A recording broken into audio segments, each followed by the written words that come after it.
Assalamualaikum warahmatullahi wabarakatuh. Bismillahirrahmanirrahim.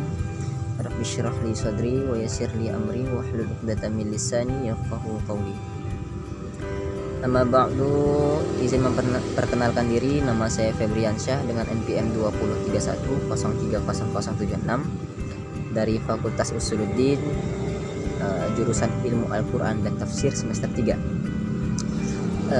Baik, di sini saya akan memaparkan hasil jawaban-jawaban saya terkait ujian tengah semester yang diberikan oleh Bapak Agus Devrianto MAG selaku dosen pengampu mata kuliah mantik atau ilmu logika.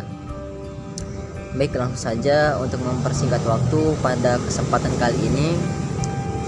Soal yang pertama yang diberikan oleh Bapak Agus Devrianto, yang pertama, jelaskan bahwa pengetahuan manusia itu diperoleh dan berkembang secara bertahap, baik dilihat secara individu, masyarakat maupun budaya ya. Yang mana yang kita ketahui bahwa manusia itu sejatinya ada yang namanya berkembang, tumbuh atau berevolusi dari tiada menjadi tiada. Contohnya saja, kita di muka bumi ini pasti ada namanya proses melahirkan dan dilahirkan. Nah, secara seiring berjalannya waktu, manusia itu pasti akan tumbuh dan berkembang secara individu. Contohnya saja, manusia itu berkembang secara individu dalam hal berjalan, berbicara, kemudian berorganisasi maupun bersosialisasi atau berinteraksi antar masyarakat. Nah, kemudian potensi itu dikembangkan lagi oleh manusia menjadi sebuah pendidikan, yang mana pendidikan itu yang akan merubah pola pikir kita agar menjadi lebih dewasa, baik di ruang lingkup masyarakat seperti keorganisasian antar RT, RW maupun organisasi sebagainya. Itu akan menjadi pengetahuan manusia yang berkembang secara bertahap. Begitupun seperti kebudayaan, yang mana kan tugas utama ilmu mantik ini ialah mengantarkan kita dari pengetahuan yang sudah kita ketahui, baik berupa tasawur maupun tasdik, menuju pengetahuan yang lain yang belum kita ketahui. Nah, dari sinilah pengetahuan yang belum kita ketahui itu akan berkembang secara bertahap, baik di ruang lingkup masyarakat, kampus maupun kebudayaan. Itu mungkin jawaban nomor 1. Kemudian soal yang kedua, yakni jelaskan apa yang dimaksud dengan prinsip dasar logika ya. Prinsip dasar logika ya, itu dibagi menjadi 3 ya. Dibagi menjadi 3 bagian. Pertama itu adalah qanun al-dzatiyah atau law of identity, yang mana syai'in huwa sesuatu itu adalah dirinya sendiri. Seperti contohnya, saya adalah saya gitu, Febri adalah Febri, gak mungkin Febri adalah Albi gitu ya. Contohnya seperti itu, A sama dengan A, B sama dengan B. Itu merupakan prinsip dasar yang pertama, yakni qanun al-dzatiyah.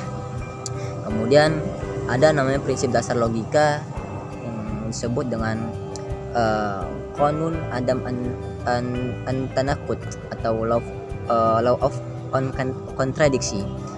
Jadi kaidah itu menegaskan bahwasanya hal yang bertentangan itu tidak bisa mungkin dicampur adukan. Seperti halnya baik dan tidak baik, nggak mungkin suatu hal yang baik itu dicampurkan dengan yang buruk. Contohnya misalnya hal yang baik itu seperti contohnya mengaji, tidak bisa mengaji itu dicampur adukan dengan perbuatan kemaksiatan seperti itu. Nah, lanjut ke prinsip yang ketiga, yakni prinsip qanun as-salis al-marfu atau law of excluded middle gitu ya. Prinsip yang mengambil jalan tengah.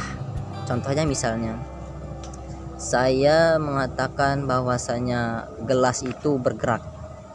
Nah, tetapi saya juga tidak bisa mengatakan gelas itu tidak bergerak seperti itu, gerak atau diam. Saya tidak bisa mengatakan bahwa gelas ini tidak bergerak tetapi juga tidak diam.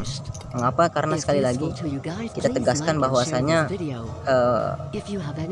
kaidah ketiga ini harus dikeluarkan karena kita mengambil jalan tengah. Nah, itu mungkin prinsip dasar logika yang ketiga.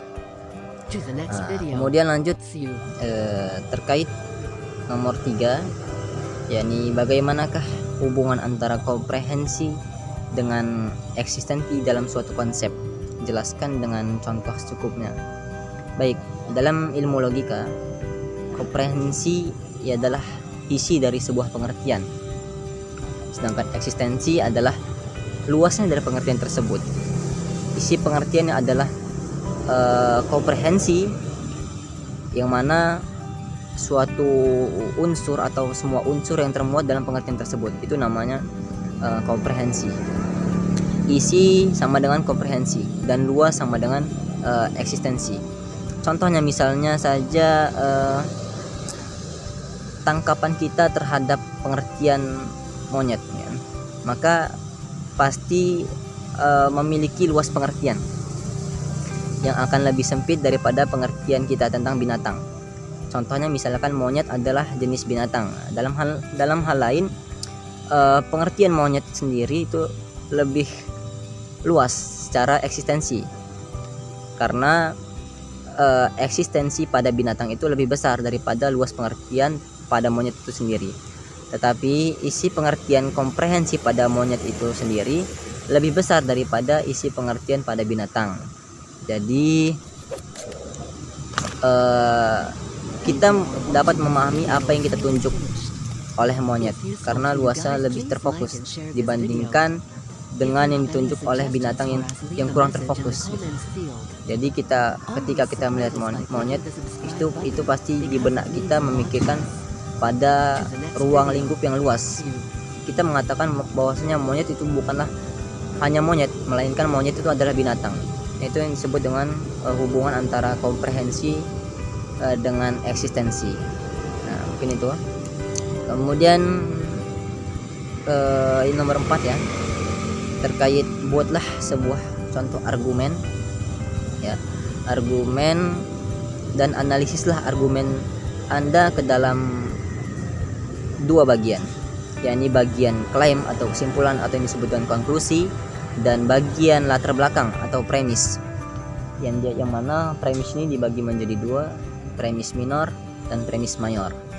Nah, kemudian nilailah masing-masing dari unsur tersebut sesuai dengan syarat-syarat berpikir logis. Terkait jawaban nomor 4 ya, kita perlu mengetahui apa itu arti dari sebuah argumen.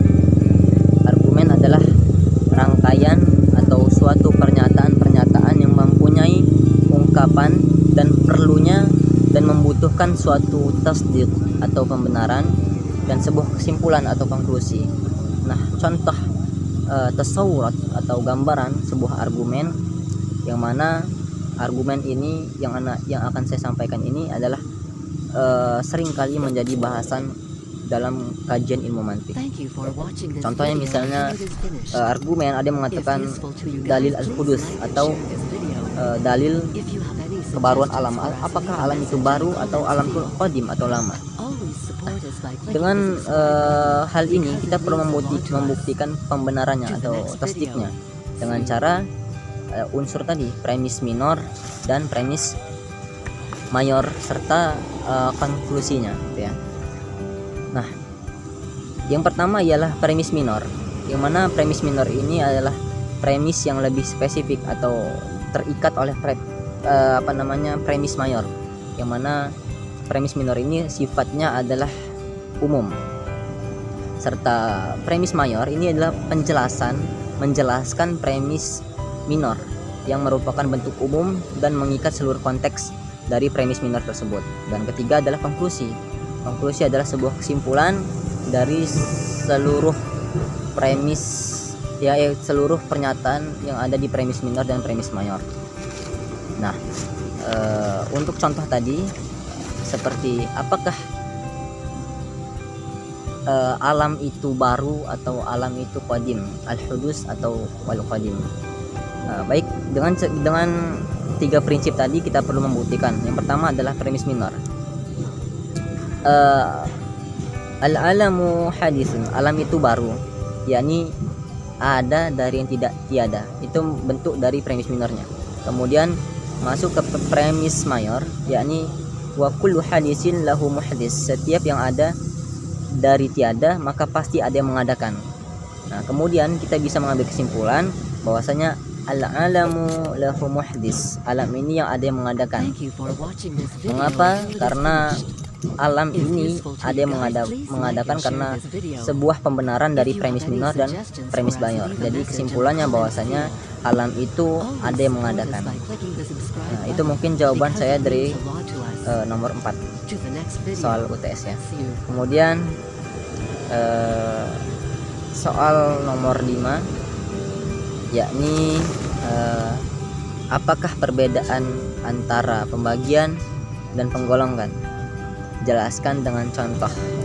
Ya, terkait definisi, pembagian adalah suatu ilmu yang mana agar memudahkan kita untuk memecahkan atau membagi sesuatu kepada bagian-bagian kecil untuk mempermudah kita menyelesaikan suatu masalah atau suatu problem dalam kehidupan.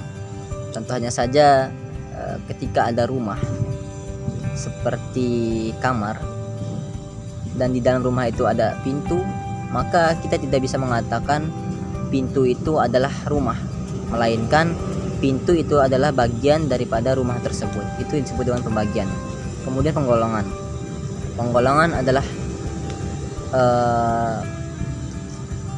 suatu ilmu dari hal yang terbesar, dari yang kecil menuju hal yang terbesar. Contohnya misalnya